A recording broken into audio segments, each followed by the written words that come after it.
அனைவருக்கும் வணக்கம் நண்பர்களே. நம்ம இன்னைக்கு பார்க்குறது பாதாம். பாதாமை எப்படி சாப்பிட்லான்னா, பாதாமை ஊற வச்சு அதை காலையில் சாப்பிட்லாம். இதனால் என்ன பெனிஃபிட் அப்படின்னு கேட்குறீங்களா? கண்டிப்பாக இதை சாப்பிட்றதுனால நமக்கு நிறைய விதமான நன்மைகள் கிடைக்குது.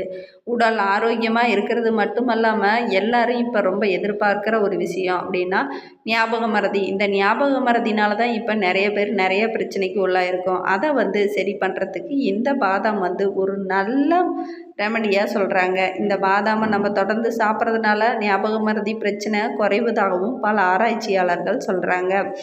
இந்த பாதாமை ஊற வச்சு அதை காலையில் ஒரு 4-5 தொடர்ந்து எடுத்து சாப்பிட்டுக்கிட்டு வந்தோம்னா நல்ல ஒரு தீர்வு கிடைக்கிறதா சொல்கிறாங்க. இந்த பாதாமில் அதிகப்படியான நார்ச்சத்து, இரும்புச்சத்து, பொட்டாசியம், பாஸ்பரஸ், வைட்டமின் இ என நிறைய சத்துக்கள் இருக்குது. இதை வாங்கி பயன்பெறுங்க. தேங்க்யூ. இது கருங்காலி மாலை. இந்த கருங்காலி மாலை நாங்கள் ஒன்று சேல் பண்ணிகிட்ருக்கோம். உங்களுக்கு வேணும்னா மேலே ஸ்க்ரீனில் தெரிகிற வாட்ஸ்அப் நம்பருக்கு கால் பண்ணுங்கள். தேங்க்யூ.